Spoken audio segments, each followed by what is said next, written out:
सत श्री अकाल। टीवी 84 देख रहे सारे दर्शकों का स्वागत है। मैं अमरप्रीत कौर तो बुलेटिन की शुरुआत करते हैं हेडलाइन से नाल। सुखबीर बादल खालिस्तानियों के निशाने ते जांच एजेंसियों का दावा।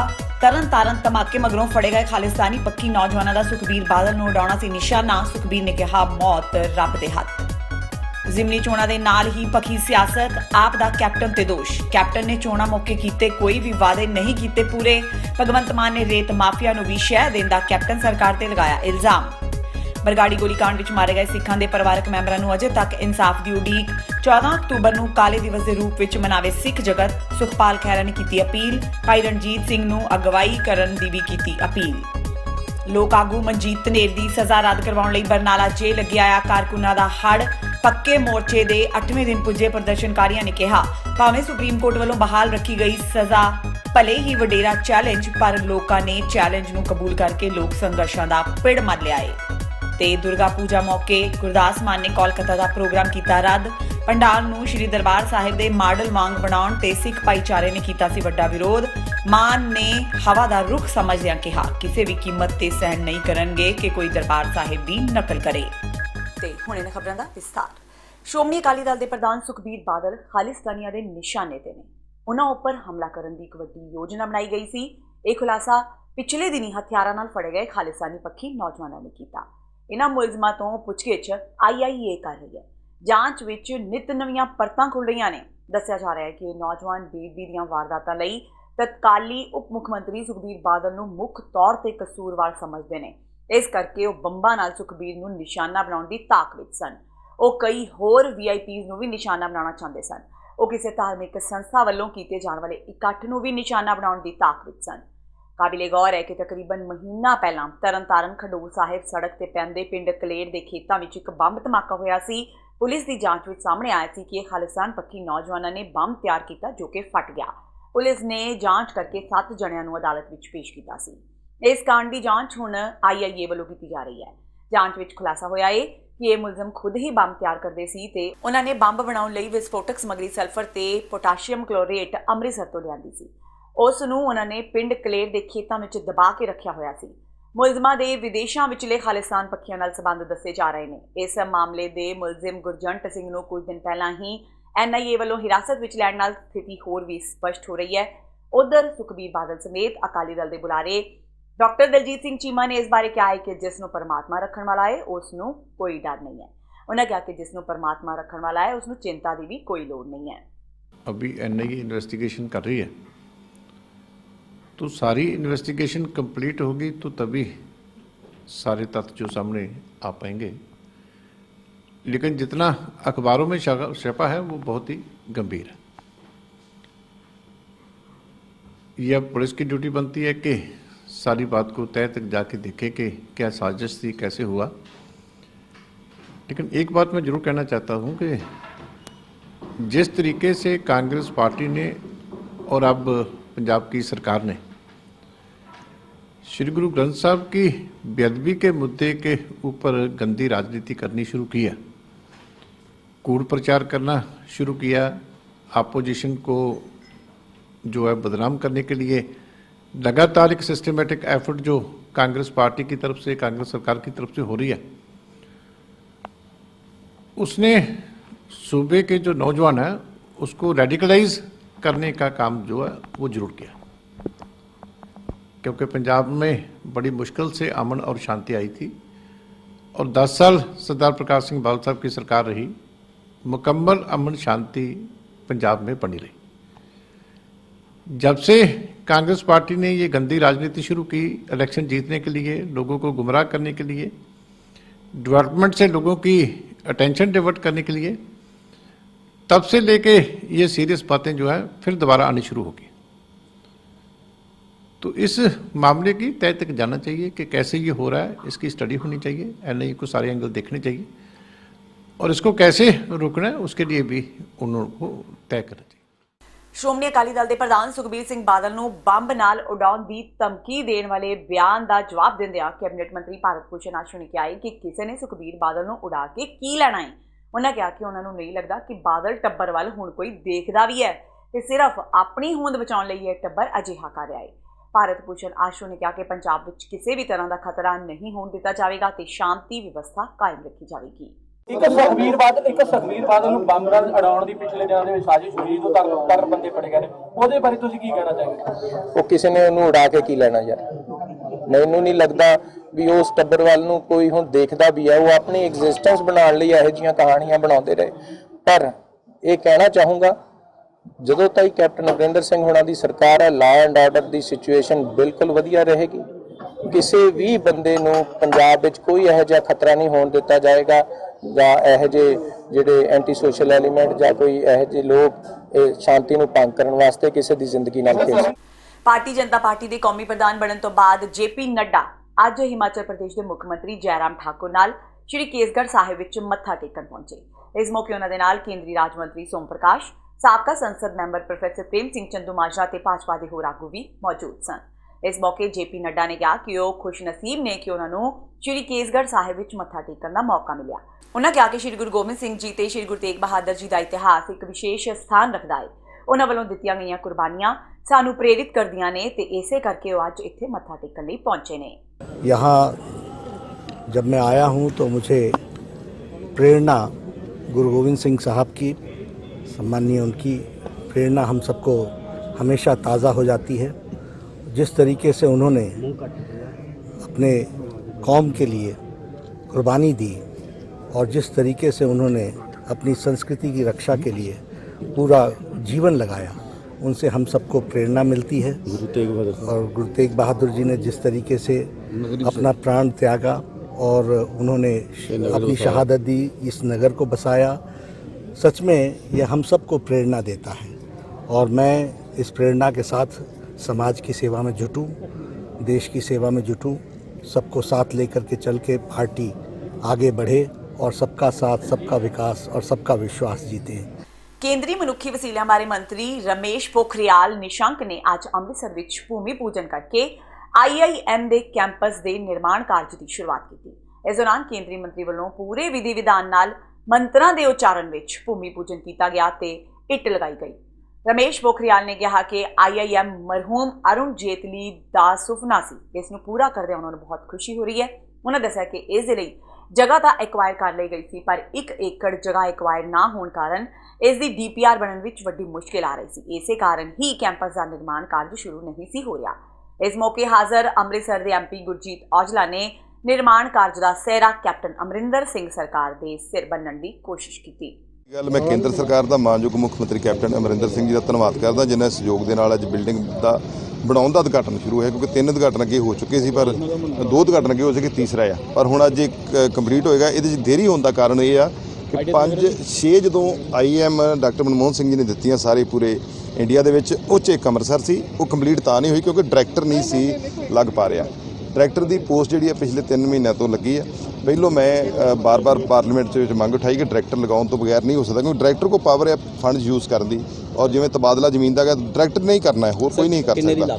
ਇਹ 350 ਕਰੋੜ ਦੇ ਕਰੀਬ ਲਾਗਤ ਹੈ ਔਰ ਇਹ ਬਜਟ ਵੱਧ ਵੀ ਸਕਦਾ ਕਿਉਂਕਿ ਰਿਵਾਈਜ਼ ਹੋਣਗੇ DPR ਜ਼ਰੂਰ ਮੇਰੇ ਖਿਆਲ ਨਾਲ। ਸਰ ਅੰਮ੍ਰਿਤਸਰ ਵਾਸਤੇ ਬਹੁਤ ਮਾਣ ਵਾਲੀ ਗੱਲ ਹੈ ਤੇ ਬਹੁਤ ਖੁਸ਼ੀ ਦੀ ਗੱਲ ਹੈ। ਔਰ ਮੈਂ ਮੰਤਰੀ ਸਾਹਿਬ ਤੋਂ ਮੰਗ ਕੀਤੀ ਗੁਰੂ ਨਾਨਕ ਦੇਵ ਯੂਨੀਵਰਸਿਟੀ ਨੂੰ ਵੀ ਸੈਂਟਰਲ ਯੂਨੀਵਰਸਿਟੀ ਘੋਸ਼ਿਤ ਕਰਨ, ਕਿਉਂਕਿ ਸਾਨੂੰ ਫੰਡਸ ਦੀ ਉੱਥੇ ਵੀ ਕਮੀ ਰਹਿੰਦੀ ਹੈ। ਕੋਰਸ ਕੇਰ ਵੀ ਘਟਾਉਣੇ ਪੈਂਦੇ, ਕੇਰ ਵੀ ਮੁਸ਼ਕਲਾਂ ਆਉਂਦੀਆਂ। ਔਰ ਉਹ ਸੈਂਟਰਲ ਯੂਨੀਵਰਸਿਟੀ 1969 'ਚ ਬਣੀ ਸੀ ਗੁਰੂ ਨਾਨਕ ਦੇਵ ਯੂਨੀਵਰਸਿਟੀ, ਤੇ ਹੁਣ ਬੜਾ ਵਧੀਆ ਮੌਕਾ ਹੈ, ਹੁਣ ਇਹ ਸੈਂਟਰਲ ਯੂਨੀਵਰਸਿਟੀ ਬਣਾ ਸਕਦੇ ਹਾਂ। ਸਰ ਹਰਸਿਮਰਤ ਕੌਰ ਬਾਦਲ ਵੱਲੋਂ ਇਹ ਕਿਹਾ ਗਿਆ ਇਹ ਨਾਮ ਚੇਂਜ ਕਰਨ ਲਈ ਕਿਹਾ, ਬਹੁਤ ਵਧੀਆ ਗੱਲ ਹੈ ਜੀ। ਮੈਂ ਕਹੂੰਗਾ ਗੁਰੂ ਨਾਨਕ ਦੇਵ IIM ਦਾ ਨਾਮ ਗੁਰੂ ਨਾਨਕ ਦੇਵ ਜੀ ਦੇ ਨਾਂ ਤੇ ਹੋਣਾ ਚਾਹੀਦਾ। ਪੰਜਾਬ ਏਕਤਾ ਪਾਰਟੀ ਦੇ ਸੀਨੀਅਰ ਆਗੂ ਤੇ ਵਿਧਾਇਕ ਸੁਖਪਾਲ ਸਿੰਘ ਖਹਿਰਾ ਨੇ ਸਾਰੇ ਪੰਜਾਬੀਆਂ ਨੂੰ ਅਪੀਲ ਕੀਤੀ ਹੈ ਕਿ ਉਹ 14 ਅਕਤੂਬਰ ਨੂੰ ਕਾਲੇ ਦਿਨ ਦੇ ਰੂਪ ਵਿੱਚ ਮਨਾਉਣ। ਅੱਜ ਜਲੰਧਰ ਵਿੱਚ ਇੱਕ ਪ੍ਰੈਸ ਕਾਨਫਰੰਸ ਦੌਰਾਨ ਸੁਖਪਾਲ ਖਹਿਰਾ ਨੇ ਕਿਹਾ ਕਿ ਸ਼੍ਰੀ ਗੁਰੂ ਗ੍ਰੰਥ ਸਾਹਿਬ ਜੀ ਦੀ ਬੇਅਦਬੀ ਕਰਨ ਵਾਲਿਆਂ ਤੇ ਬਰਗਾੜੀ ਤੇ ਬਹਿਬਲ ਕਲਾਂ ਵਿੱਚ ਗੋਲੀ ਕਾਂਡ ਵਿੱਚ ਮਾਰੇ ਗਏ ਸਿੱਖਾਂ ਦੇ ਪਰਿਵਾਰਕ ਮੈਂਬਰਾਂ ਨੂੰ ਅਜੇ ਤੱਕ ਇਨਸਾਫ ਨਹੀਂ ਮਿਲਿਆ। ਇਸ ਦਾ ਵਿਰੋਧ ਕਰਨ ਲਈ ਕਾਲਾ ਦਿਨ ਮਨਾਉਣ ਦੀ ਜ਼ਰੂਰਤ ਹੈ। ਉਹਨਾਂ ਕਿਹਾ ਕਿ ਸਾਰੀ ਗੁਰੂ ਨਾਨਕ ਨਾਮ ਲੇਵਾ ਸੰਗਤ 14 ਅਕਤੂਬਰ ਨੂੰ ਕਾਲਾ ਦਿਨ ਮਨਾਉਣ ਲਈ ਬਰਗਾੜੀ ਵਿੱਚ ਇਕੱਠੇ ਹੋਣ। ਉਹਨਾਂ ਅਕਾਲ ਤਖਤ ਸਾਹਿਬ ਦੇ ਸਾਬਕਾ ਜਥੇਦਾਰ ਭਾਈ ਰਣਜੀਤ ਸਿੰਘ ਨੂੰ ਵੀ ਅਪੀਲ ਕੀਤੀ ਕਿ ਉਹ ਇਸ ਅੰਦੋਲਨ ਦੀ ਅਗਵਾਈ ਕਰਨ, ਕਿਉਂਕਿ SGPC ਤੇ ਬਾਦਲਾਂ ਦੇ ਸਪਾਂਸਰ ਜਥੇਦਾਰ ਸੰਗਤ ਨੂੰ ਇਨਸਾਫ ਦਿਵਾਉਣ ਵਿੱਚ ਨਾਕਾਮ ਰਹੇ ਨੇ। ਸੁਖਰਾਜ ਸਿੰਘ ਜਿਹੜੇ ਕਿ ਕ੍ਰਿਸ਼ਨ ਭਗਵਾਨ ਸਿੰਘ ਜਿਹੜੇ ਬਾਈਬਲ ਕਲਾ ਪੁਲਿਸ ਫਾਇਰਿੰਗ ਵਿੱਚ ਮਾਰੇ ਗਏ ਸੀਗੇ, ਉਹਨਾਂ ਦੇ ਸੁਪੁੱਤਰ ਨੇ। ਸੁਖਰਾਜ ਸਿੰਘ ਵੱਲੋਂ ਤੇ ਅਸੀਂ ਸਾਰੇ ਅਪੀਲ ਕਰਨ ਲਈ ਹਾਜ਼ਰ ਹੋਏ ਕਿ 4ਥੀ ਬਰਸੀ ਆ ਰਹੀ ਆ ਬਾਈਬਲ ਕਲਾਂ ਦੇ ਸ਼ਹੀਦਾਂ ਦੀ, ਜਿਹੜੀ ਕਿ ਬਰਗਾੜੀ ਵਿਖੇ 14 ਅਕਤੂਬਰ ਨੂੰ ਸੋਮਵਾਰ ਵਾਲੇ ਦਿਨ ਮਨਾਈ ਜਾਵੇਗੀ। ਸਾਰੀ ਹੀ ਸਮੂਹ ਸੰਗਤ ਨੂੰ, ਜਿੱਥੇ ਵੀ ਕਿਤੇ ਗੁਰੂ ਨਾਨਕ ਨਾਮ ਲੇਵਾ ਬੈਠੇ ਨੇ, ਇਨਸਾਫ ਪਸੰਦ ਲੋਕ ਬੈਠੇ ਨੇ, ਚਾਹੇ ਉਹ ਕਿਸੇ ਪਾਰਟੀ ਦੇ ਵਿੱਚ ਨੇ, ਅਕਾਲੀ ਦਲ ਬਾਦਲ ਨੂੰ ਛੱਡ ਕੇ ਜਿਹੜੇ ਕਿ ਬੇਅਦਬੀਆਂ ਦੇ ਜ਼ਿੰਮੇਵਾਰ ਨੇ, ਸਾਰੀਆਂ ਪੋਲੀਟੀਕਲ ਪਾਰਟੀਆਂ ਨੂੰ, ਸਾਰੀਆਂ ਸੰਸਥਾਵਾਂ ਨੂੰ, ਸਾਰੀਆਂ ਪੰਥਕ ਧਿਰਾਂ ਨੂੰ ਅਪੀਲ ਕੀਤੀ ਜਾਂਦੀ ਹੈ ਕਿ 14 ਅਕਤੂਬਰ ਨੂੰ ਸੋਮਵਾਰ ਵਾਲੇ ਦਿਨ ਬਰਗਾੜੀ ਦੇ ਸਪੋਰਟਸ ਸਟੇਡੀਅਮ ਵਿਖੇ ਪਹੁੰਚ ਕੇ ਉਹਨਾਂ ਜਿਹੜੇ ਦੋ ਨੌਜਵਾਨਾਂ ਦੀ ਸ਼ਹਾਦਤ ਹੋਈ ਸੀਗੀ, ਉਹਨਾਂ ਦੀ ਇਨਸਾਫ ਪਸੰਦੀ ਦੀ ਲੜਾਈ ਨੂੰ ਅੱਗੇ ਲੈ ਕੇ ਜਾ ਸਕੇ। SGPC ਸਪਾਂਸਰਡ ਸਾਰਾ ਉਹਨਾਂ ਦਾ ਫਰਜ਼ ਬਣਦਾ ਸੀ ਬਰਗਾੜੀ ਦੀ ਬੇਇਨਸਾਫੀ ਨੂੰ ਲੜਦੇ, ਬਾਈਬਲ ਕਲਾਂ ਦੇ ਖਿਲਾਫ ਲੜਦੇ, ਗੋਲੀकांड ਦੇ, ਗੁਰੂ ਗ੍ਰੰਥ ਸਾਹਿਬ ਦੀ ਬੇਅਦਬੀ ਖਿਲਾਫ ਲੜਦੇ। ਉਹ ਆਪਣੇ ਇਹ ਸਾਰੇ ਜਿਹੜਾ ਹੈ ਜ਼ਿੰਮੇਵਾਰੀਆਂ ਨੂੰ ਤਲਾਂਜਲੀ ਦੇ ਚੁੱਕੇ ਨੇ।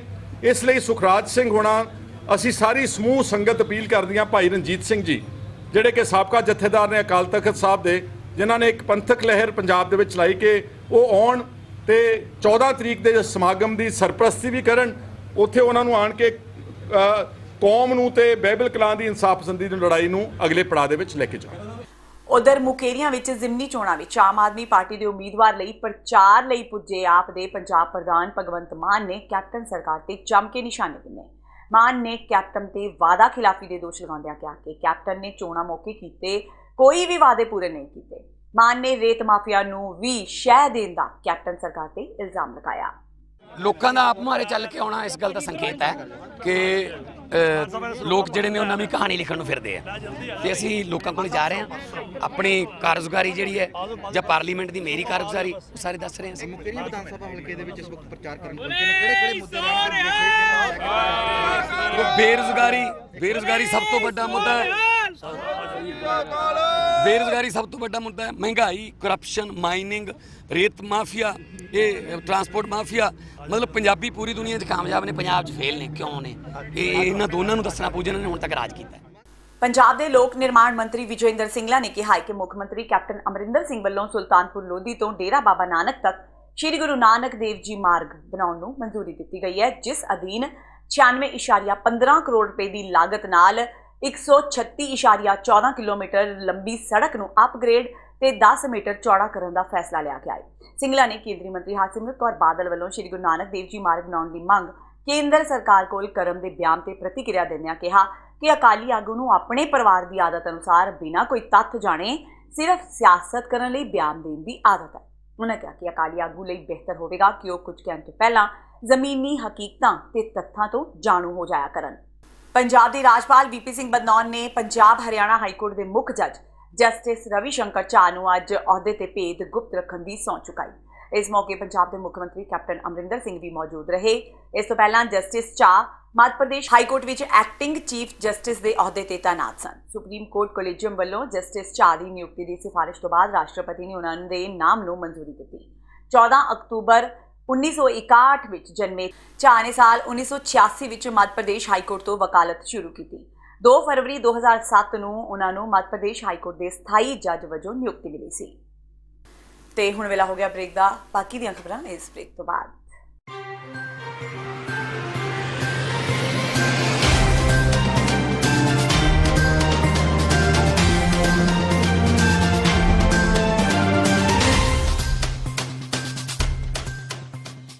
ਕੀ ਤੁਹਾਨੂੰ 30, 40 ਜਾਂ 50 ਦਿਨ ਵੇਟ ਕਰਨੀ ਪੈ ਰਹੀ ਹੈ ਤੁਹਾਡੇ ਚੈੱਕ ਲਈ?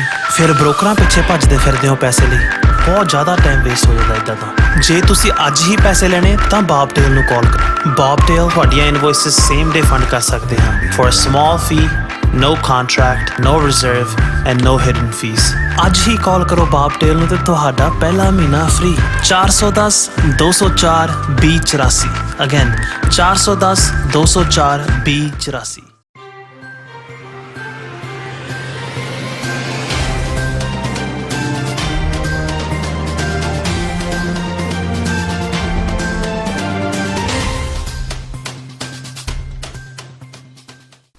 ਬ੍ਰੇਕ ਤੋਂ ਬਾਅਦ TV84 ਦੇ ਖਬਰਾਂ ਦੇ ਬੁਲੇਟਿਨ ਵਿੱਚ ਸਵਾਗਤ ਹੈ। ਵਧਦੇ ਹਾਂ ਅਗਲੀ ਖਬਰ ਵੱਲ। ਪੰਜਾਬ ਦੇ ਮਹਾਰਾਸ਼ਟਰ ਬੈਂਕ ਫਰਾਡ ਮਾਮਲੇ ਤੋਂ ਬਾਅਦ ਗੁਰਦੁਆਰਿਆਂ ਦੇ 100 ਕਰੋੜ ਤੋਂ ਵੱਧ ਪੈਸੇ ਇਸ ਵਿੱਚ ਫਸ ਗਏ ਨੇ। ਦਿੱਲੀ ਵਿੱਚ ਗੁਰਦੁਆਰਾ ਕਮੇਟੀਆਂ ਤੇ ਹੋਰ ਪੀੜਤਾਂ ਨੇ ਇਕੱਠੇ ਹੋ ਕੇ ਮੋਦੀ ਸਰਕਾਰ ਤੋਂ ਮਦਦ ਦੀ ਗੁਹਾਰ ਲਗਾਈ ਹੈ। ਦੱਸਿਆ ਜਾ ਰਿਹਾ ਹੈ ਕਿ ਬੈਂਕ ਵਿੱਚ 1984 ਕਤਲੇਆਮ ਦੇ ਪੀੜਤਾਂ ਦਾ ਵੀ ਪੈਸਾ ਫਸਿਆ ਹੋਇਆ ਹੈ। ਦਿੱਲੀ ਗੁਰਦੁਆਰਾ ਪ੍ਰਬੰਧਕ ਕਮੇਟੀ ਦੇ ਪ੍ਰਧਾਨ ਮਨਜਿੰਦਰ ਸਿੰਘ ਸਿਰਸਾ ਦੀ ਅਗਵਾਈ ਵਿੱਚ ਵੱਡੀ ਗਿਣਤੀ ਲੋਕਾਂ ਨੇ ਮੋਦੀ ਸਰਕਾਰ ਅੱਗੇ ਦੁਹਾਈ ਪਾਈ ਲੋਕਾਂ ਨੇ ਹੱਥਾਂ ਵਿੱਚ ਬੈਨਰ ਫੜੇ ਹੋਏ ਸਨ ਜਿਨ੍ਹਾਂ ਤੇ ਲਿਖਿਆ ਸੀ, ਮੋਦੀ ਜੀ ਮੈਂ ਤੁਹਾਨੂੰ ਵੋਟ ਪਾਈ ਤੇ ਅੱਜ ਮੈਂ ਸ਼ਰਮਿੰਦਾ ਹਾਂ। ਦੱਸ ਦਈਏ ਕਿ ਮਨਜਿੰਦਰ ਸਿੰਘ ਸਿਰਸਾ ਅਕਾਲੀ ਦਲ ਦੇ ਸੀਨੀਅਰ ਆਗੂ ਨੇ, ਪਰ ਉਹਨਾਂ ਦੀ ਸਿਆਸਤ ਦਿੱਲੀ ਵਿੱਚ ਬੀਜੇਪੀ ਦੇ ਸਹਾਰੇ ਹੀ ਚੱਲਦੀ ਹੈ ਕਿਉਂਕਿ ਸਿਰਸਾ ਦਿੱਲੀ ਵਿੱਚ ਬੀਜੇਪੀ ਦੀ ਟਿਕਟ ਉੱਤੇ ਵਿਧਾਇਕ ਨੇ। ਵੱਡੀ ਗਿਣਤੀ ਸਿੱਖਾਂ ਨਾਲ ਹੋਈ ਧੋਖਾਧੜੀ ਪਿੱਛੋਂ ਸਿਰਸਾ ਨੇ ਮੋਦੀ ਸਰਕਾਰ ਖਿਲਾਫ ਮੋਰਚਾ ਖੋਲ੍ਹ ਦਿੱਤਾ ਹੈ। ਦਰਅਸਲ ਮਹਾਰਾਸ਼ਟਰ ਵਿੱਚ 2 ਹਫ਼ਤੇ ਪਹਿਲਾਂ ਪੰਜਾਬ ਐਂਡ ਮਹਾਰਾਸ਼ਟਰ ਬੈਂਕ ਵਿੱਚ 1000 ਕਰੋੜ ਦਾ ਘੁਟਾਲਾ ਹੋਇਆ। ਘੁਟਾਲੇ ਤੋਂ ਬਾਅਦ ਆਰਬੀਆਈ ਨੇ ਪੀਐਮਸੀ ਬੈਂਕ ਦੇ ਖਾਤੇ ਸੀਲ ਕਰ ਦਿੱਤੇ, ਜਿਸ ਨਾਲ ਨਾ ਸਿਰਫ ਆਮ ਲੋਕ ਸਗੋਂ ਮਹਾਰਾਸ਼ਟਰ ਦੇ ਕਈ ਗੁਰਦੁਆਰਿਆਂ ਨੂੰ ਵੀ ਪੈਸੇ ਦੀ ਤੰਗੀ ਆ गई। ये तीनों मांगे हैं हमारी। पहली, ऑपरेशंस आरबीआई अपने हाथ में ले, टोटल सस्पेंड करें इनके ऑपरेशंस को। दूसरी, हमारे पैसे के लिए जनतक तौर पर हमें जानकारी दे, हमारा पैसा सेफ और जितना कोई इंडिविजुअल विड्रॉ करना चाहता है कर सकता है। और तीसरी, जितने इसके डायरेक्टर्स हैं, जितने उन्होंने लोन लिया है, उन सब के इमीडिएटली एसेट्स फ्रीज किए जाएं। और वरयाम सिंह जैसे लोग, वधावन जैसे लोग जिन्होंने हमारे पैसे के ऊपर खूब गुलछरे उड़ाए हैं, इन सब के परिवार के भी लोग अरेस्ट होने चाहिए, जो महंगी महंगी गाड़ियों में, महंगे महंगे टूरिस्ट डेस्टिनेशन पे।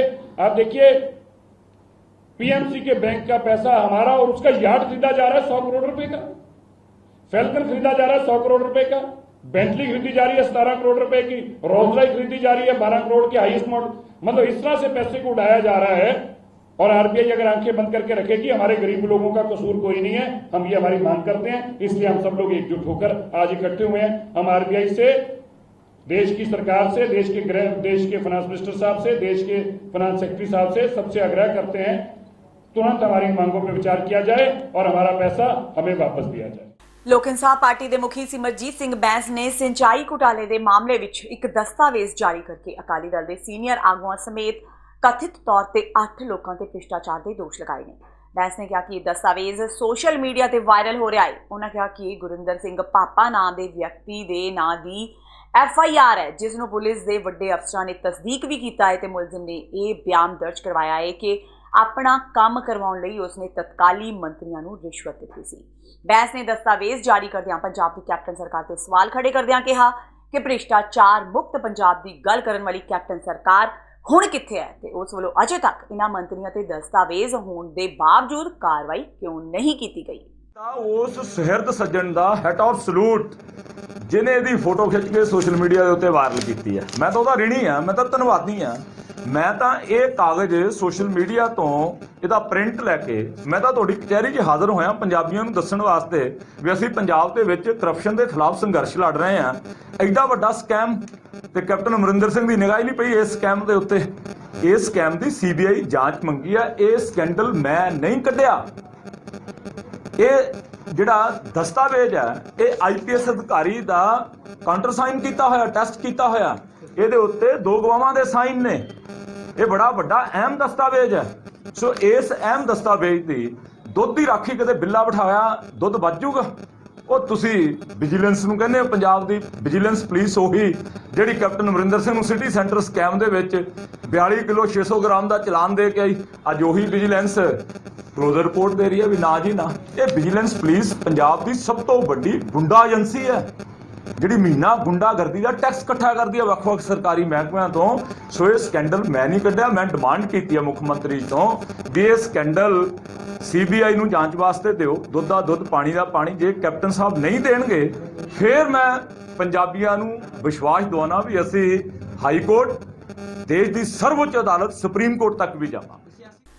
ਸੂਬੇ ਦੀਆਂ ਮੰਡੀਆਂ ਵਿੱਚ ਝੋਨੇ ਦੀ ਖਰੀਦ ਸ਼ੁਰੂ ਹੋ ਚੁੱਕੀ ਹੈ। ਫਿਰੋਜ਼ਪੁਰ ਦੇ ਵਿਧਾਇਕ ਪਰਮਿੰਦਰ ਸਿੰਘ ਪਿੰਕੀ ਨੇ ਕਿਹਾ ਕਿ ਮੁੱਖ ਮੰਤਰੀ ਕੈਪਟਨ ਅਮਰਿੰਦਰ ਸਿੰਘ ਨੇ ਪੂਰੇ ਸੂਬੇ ਅੰਦਰ ਝੋਨੇ ਦੀ ਨਿਰਵਿਘਨ ਖਰੀਦ, ਲਿਫਟਿੰਗ ਅਤੇ ਸਮੇਂ ਸਿਰ ਅਦਾਇਗੀ ਲਈ ਸਖਤ ਨਿਰਦੇਸ਼ ਜਾਰੀ ਕੀਤੇ ਹੋਏ ਨੇ ਤੇ ਜਿਨ੍ਹਾਂ ਦਾ ਸਖਤੀ ਨਾਲ ਪਾਲਣ ਕਰਾਇਆ ਜਾ ਰਿਹਾ ਹੈ।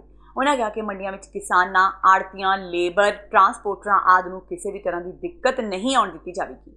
ਉਹਨਾਂ ਦੱਸਿਆ ਕਿ ਖੁਰਾਕ ਤੇ ਸਿਵਲ ਸਪਲਾਈ ਵਿਭਾਗ ਵੱਲੋਂ ਖਰੀਦੀ ਗਈ ਕਣਕ ਦੀ ਢੋਆ ਢੁਆਈ ਲਈ ਟਰਾਂਸਪੋਰਟੇਸ਼ਨ ਤੇ ਲੇਬਰ ਦੇ ਪ੍ਰਬੰਧ ਮੁਕੰਮਲ ਕਰ ਲਏ ਗਏ ਨੇ ਤੇ ਜ਼ਿਲ੍ਹੇ ਦੀ ਕਿਸੇ ਵੀ ਅਨਾਜ ਮੰਡੀ ਵਿੱਚ ਬਾਰਦਾਨੇ ਦੀ ਘਾਟ ਨਹੀਂ ਆਉਣ ਦਿੱਤੀ ਜਾਵੇਗੀ। ਉਹਨਾਂ ਕਿਹਾ ਕਿ ਬਾਰਡਰ ਏਰੀਆ ਦੇ ਲੋਕਾਂ ਦੀ ਪਹਿਲ ਦੇ ਆਧਾਰ ਤੇ ਝੋਨੇ ਦੀ ਖਰੀਦ ਕੀਤੀ ਜਾਵੇਗੀ। ਕਹਿੰਦੇ ਝੋਨੇ ਦੇ ਸਾਰੇ ਪ੍ਰਬੰਧ ਪੰਜਾਬ ਗੌਰਮੈਂਟ ਨੇ ਕੀਤੇ ਹੋਏ ਆ। ਇੱਥੇ ਪੈਸੇ ਦੀ ਕੋਈ ਪ੍ਰੋਬਲਮ ਨਹੀਂ ਗਈ, ਫਿਰ ਪੀਣ ਵਾਲੇ ਪਾਣੀ ਦੀ ਕੋਈ ਪ੍ਰੋਬਲਮ ਨਹੀਂ, ਲਾਈਟਾਂ ਦੀ ਕੋਈ ਪ੍ਰੋਬਲਮ ਨਹੀਂ ਗਈ। ਫਿਰੋਜ਼ਪੁਰ 'ਚ ਝੋਨਾ ਹਮੇਸ਼ਾ ਐਡਵਾਂਸ ਆਉਂਦਾ। ਫਿਰੋਜ਼ਪੁਰ ਦਾ ਝੋਨਾ ਸਭ ਤੋਂ ਵਧੀਆ ਹੁੰਦਾ। ਇੱਥੋਂ ਦਾ ਕਿਸਾਨ ਵੀ ਸਭ ਤੋਂ ਵਧੀਆ, ਇੱਥੋਂ ਦੇ ਆੜ੍ਹਤੀ ਸਭ ਤੋਂ ਵਧੀਆ ਹੈ। ਇਸ ਕਰਕੇ ਪਿਛਲੇ ਸਾਲ ਵੀ ਕੋਈ ਪ੍ਰੋਬਲਮ ਨਹੀਂ ਆਈ ਸੀ, ਐਤਕੀ ਸਾਲ ਵੀ ਕੋਈ ਪ੍ਰੋਬਲਮ ਨਹੀਂ ਆਊਗੀ। ਕਿਸਾਨ ਸਵੇਰੇ ਆਊਗਾ ਸ਼ਾਮ ਨੂੰ ਉਹਦਾ ਝੋਨਾ ਵੇਚ ਕੇ ਜਾਊਗਾ। ਜੇ ਤੁਸੀਂ ਪਿੱਛੇ ਝਾਤੀ ਮਾਰੋ, ਅੱਜ ਤੋਂ 4 ਸਾਲ ਪਹਿਲਾਂ ਕਿਸਾਨਾਂ ਨੂੰ ਡੇਢ ਮਹੀਨਾ ਜਿਹੜਾ ਮੰਡੀਆਂ ਦੇ ਵਿੱਚ ਰੁਲਣਾ ਪੈਂਦਾ ਸੀ, ਪੈਸੇ ਵੀ ਨਹੀਂ ਮਿਲਦੇ ਸੀ। ਜਿਹੜੀ ਸਾਡੀ ਸੀਸੀ ਲਿਮਿਟ ਹੈ ਉਹ ਅੱਜ ਸੈਂਕਸ਼ਨ ਹੋ ਜਾਏਗੀ। ਉਸ ਤੋਂ ਪਹਿਲਾਂ ਪੰਜਾਬ ਸਰਕਾਰ ਨੇ ਪੈਸੇ ਦੇਣ ਦਾ ਪ੍ਰਬੰਧ ਕੀਤਾ ਹੋਇਆ।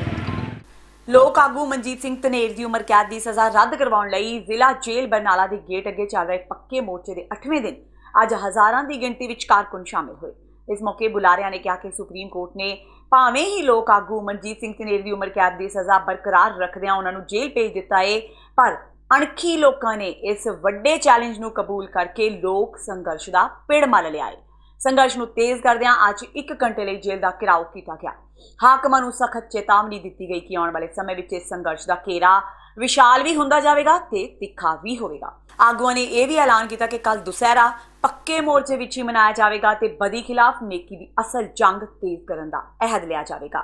ਜਿਹੜਾ ਇੱਥੇ ਸਾਡੇ ਇੱਥੇ ਇਕੱਠੇ ਹੋਣ ਦਾ ਮਕਸਦ ਆ ਤੇ ਅੱਜ ਜਿਹੜਾ ਦਿਨ ਸੀ ਅਸੀਂ ਸਪੈਸ਼ਲ ਔਰਤਾਂ ਲਈ ਹੀ ਰੱਖਿਆ ਸੀਗਾ ਤੇ ਸਾਰੇ ਪੰਜਾਬ ਦੇ ਕੋਨੇ-ਕੋਨੇ ਤੋਂ ਜਿਹੜੀਆਂ ਇਨਸਾਫ ਪਸੰਦ ਔਰਤਾਂ ਨੇ ਉਹ ਆਈਆਂ ਹੋਈਆਂ ਨੇ ਤੇ ਕੁਝ ਆਪ ਮਹਾਰਾ ਇਕੱਠ ਵੀ ਆਇਆਗਾ, ਕਿਉਂਕਿ ਜੋ ਇੱਥੇ ਇਕੱਠ ਦਾ ਸਾਡਾ ਮਕਸਦ ਹੈ ਉਹ ਅਸੀਂ ਲਗਾਤਾਰ 30 ਤਰੀਕ ਤੋਂ ਬੈਠੇ ਹਾਂ ਤੇ ਇਹ ਸੁਪਰੀਮ ਕੋਰਟ ਨੇ ਜਾਂ ਹੇਠਲੀਆਂ ਕੋਰਟਾਂ ਨੇ ਜਿਹੜੀਆਂ ਬਾਈ ਮਨਜੀਤ ਧਨੇਰ ਨੂੰ ਹੱਕੀ ਕੈਦ ਦੀ ਸਜ਼ਾ ਕੀਤੀ ਹੈ ਤੇ ਉਹ ਅੱਜ ਵੀ ਸਿੱਖਾਂ ਪਿੱਛੇ ਬੰਦ ਨੇ ਤੇ ਆ ਮੇਰੇ ਸੱਜੇ ਹੱਥ ਜੇਲ੍ਹ ਹੈ ਉਹਦੇ ਵਿੱਚ ਬੰਦ ਨੇ ਤੇ ਲੋਕਾਂ ਦਾ ਜਿਹੜਾ ਗੁੱਸਾ ਗਾ ਜਿੱਦਣੇ ਦਾ ਬਾਈ ਮਨਜੀਤ ਧਨੇਰ ਅੰਦਰ ਹੋਇਆ ਤੇ ਉਹ ਵੱਧਦਾ ਹੀ ਜਾ ਰਿਹਾ ਤੇ ਇਹ ਉਹਨਾਂ ਦੇਰ ਤੱਕ ਹੀ ਇੱਥੇ ਜਿਹੜਾ ਮੋਰਚਾ ਸਾਡਾ ਉਹ ਵੀ ਪੱਕਾ ਚੱਲੂਗਾ ਤੇ ਸਾਡੀਆਂ ਜਿਹੜੀਆਂ ਭੈਣਾਂ ਨੇ ਇਹ ਅੱਜ ਦੀ ਜੋ ਇਕੱਠ ਹੈਗਾ ਇਸ ਤੋਂ ਵੀ ਹੋਰ ਵੱਧਦੇ ਜਾਣਗੇ ਤੇ ਚਾਹੇ ਸਰਕਾਰਾਂ ਨੂੰ ਇਹ ਭੁਲੇਖਾ ਗਾ ਵੀ ਸ਼ਾਇਦ ਇਹ ਮੂਹਰੇ ਕੰਮ ਦੀ ਰੁੱਤ ਆ ਰਹੀ ਆ ਤੇ ਇਹ ਇੱਥੋਂ ਮਤਲਬ ਵੀ ਉੱਠ ਖੜਨਗੇ, ਪਰ ਨਹੀਂ, ਪਰ ਅਸੀਂ ਇੱਥੇ ਤਹਈਆ ਕਰਕੇ ਸਾਡੀ ਜਿਹੜੀ ਸੰਘਰਸ਼ ਕਮੇਟੀ ਆ 42 ਜਥੇਬੰਦੀਆਂ ਦਾ ਇਕੱਠ ਹੈਗਾ ਤੇ 42 ਤੋਂ ਹੋਰ ਵੀ ਮਤਲਬ ਵਿੱਚ ਸ਼ਾਮਲ ਹੋ ਰਹੀਆਂ ਨੇਗੀਆਂ ਤੇ ਉਹਨਾਂ ਦਾ ਤਹਈਆ ਕਰਕੇ ਸਾਰਾ ਜੋ ਵੀ ਸੰਘਰਸ਼ ਕਮੇਟੀ ਫੈਸਲਾ ਕਰਕੇ ਬੈਠੀ ਆ ਤੇ ਅਸੀਂ ਇਹ ਜਿਹੜਾ ਮੋਰਚਾ ਗਾ ਉਦੋਂ ਤੱਕ ਹੀ ਜਾਰੀ ਰੱਖਾਂਗੇ ਜਦੋਂ ਅਸੀਂ ਆਪਣੇ ਮਨਜੀਤ ਧਨੇਰ ਨੂੰ ਜਿਹੜਾ ਲੋਕਾਂ ਦਾ ਆਗੂ ਆ, ਖਾਸ ਕਰਕੇ ਜਿਹੜਾ ਧੀਆਂ ਭੈਣਾਂ ਦੀ ਇੱਜ਼ਤਾਂ ਦੀ ਰਾਖੀ ਦਾ ਆਗੂ ਆ ਤੇ ਉਹਨੂੰ ਅਸੀਂ ਸਿੱਖਾਂ ਦੇ ਪਿੱਛੋਂ ਬਾਹਰ ਨਹੀਂ ਲੈ ਆਉਂਦੇ। ਸੋਸ਼ਲ ਮੀਡੀਆ ਆਮ ਲੋਕਾਂ ਦੇ ਵਿਚਾਰ ਵਟਾਂਦਰੇ ਦਾ ਇੱਕ ਵਧੀਆ ਮਾਧਿਅਮ ਹੈ। ਲੋਕ ਆਪਣੇ ਵਿਚਾਰਾਂ ਨੂੰ ਲਿਖ ਕੇ ਜਾਂ ਫਿਰ ਵੀਡੀਓ ਦੇ ਜ਼ਰੀਏ ਪੇਸ਼ ਕਰਦੇ ਨੇ, ਪਰ ਲੁਧਿਆਣਾ ਦੇ ਗੌਰਵ ਕਾਲੀਆ ਨੂੰ ਫੇਸਬੁੱਕ ਤੇ ਲਾਈਵ ਹੋਣਾ ਬਹੁਤ ਮਹਿੰਗਾ ਪੈ ਗਿਆ। ਮਾਮਲਾ ਲੁਧਿਆਣਾ ਦੇ ਡੰਡੀ ਸਵਾਮੀ ਇਲਾਕੇ ਦੀ ਵਾਇਰਲ ਹੋ ਰਹੀ ਇੱਕ ਵੀਡੀਓ ਦਾ ਹੈ ਜਿਸ ਵਿੱਚ ਇੱਕ ਨੌਜਵਾਨ ਦੀ ਲੋਕਾਂ ਵੱਲੋਂ ਬੁਰੀ ਤਰ੍ਹਾਂ ਕੁੱਟਮਾਰ ਕੀਤੀ ਜਾ ਰਹੀ ਹੈ। ਕੁੱਟਮਾਰ ਦਾ ਕਾਰਨ ਇਹ ਦੱਸਿਆ ਜਾ ਰਿਹਾ ਹੈ ਕਿ ਨੌਜਵਾਨ ਆਪਣੇ ਇਲਾਕੇ ਵਿੱਚ ਸੜਕ ਤੇ ਪਏ ਟੋਏ ਦੀ ਵੀਡੀਓ ਸੋਸ਼ਲ ਮੀਡੀਆ ਤੇ ਪਾ ਰਿਹਾ ਸੀ, ਜਿਸ ਦੇ ਚਲਦਿਆਂ ਕਾਂਗਰਸ ਦੇ ਕੌਂਸਲਰ ਤੇ ਉਸ ਦੇ ਬੇਟੇ ਵੱਲੋਂ ਕਥਿਤ ਤੌਰ ਤੇ ਨੌਜਵਾਨ ਦੀ ਬੁਰੀ ਤਰ੍ਹਾਂ ਕੁੱਟਮਾਰ ਕਰ ਦਿੱਤੀ ਗਈ। ਆਈ ਸੁਸ਼ੀਲ ਰਾਜੂ ਥਾਪਰ ਉਹਦਾ ਬੇਟਾ ਇਹਨਾਂ ਦੇ ਖਿਲਾਫ ਬੋਲੋ ਤੇ ਮਾਰਦੇ ਨੇ। ਉਹ ਦੇਖੋ ਕਿੱਦਾਂ ਕਈਆਂ ਲੈ ਕੇ ਆ ਗਿਆ, ਦੇਖੋ ਆ ਦੇਖੋ ਜੀ, ਆ ਦੇਖੋ ਜੀ ਕਿੱਦਾਂ ਕਈਆਂ ਲੈ ਕੇ ਆਏ ਮੈਨੂੰ ਮਾਰਨ ਵਾਸਤੇ। ਉਹ ਚਿਰਾਗ ਥਾਪਰ ਆ ਗਿਆ, ਉਹ ਦੀਪਕ ਥਾਪਰ ਨੇ ਵਿਕਾਸ ਗੋਇਲ, ਆ ਦੇਖੋ ਮੈਂ ਜਾਨ ਬਚਾ ਕੇ ਭੱਜ ਰਿਹਾ। ਆ ਦੇਖੋ ਇਹਨਾਂ ਦੇ ਖਿਲਾਫ ਬੋਲੋ ਤਾਂ ਮਾਰਨ ਆਂਦਾ, ਦੇਖੋ ਕਈ, ਆ ਦੇਖੋ ਆ ਦੇਖੋ ਆ ਦੇਖੋ। ਪੰਜਾਬੀ ਮਾਂ ਬੋਲੀ ਖਿਲਾਫ ਟਿੱਪਣੀ ਕਰਨ ਵਾਲੇ ਵਿਵਾਦਿਤ ਪੰਜਾਬੀ ਗਾਇਕ ਗੁਰਦਾਸ ਮਾਨ ਨੂੰ ਕੋਲਕਾਤਾ ਵਿਖੇ ਦੁਰਗਾ ਪੂਜਾ ਮੌਕੇ ਹੋਣ ਵਾਲਾ ਆਪਣਾ ਪ੍ਰੋਗਰਾਮ ਰੱਦ ਕਰਨ ਨੂੰ ਮਜਬੂਰ ਹੋਣਾ ਪਿਆ। 6 ਅਕਤੂਬਰ ਨੂੰ ਹੋਣ ਵਾਲੇ ਇਸ ਪ੍ਰੋਗਰਾਮ ਵਿੱਚ ਪੰਡਾਲ ਨੂੰ ਸ਼੍ਰੀ ਦਰਬਾਰ ਸਾਹਿਬ ਦੇ ਮਾਡਲ ਵਾਂਗ ਸਜਾਇਆ ਗਿਆ ਸੀ।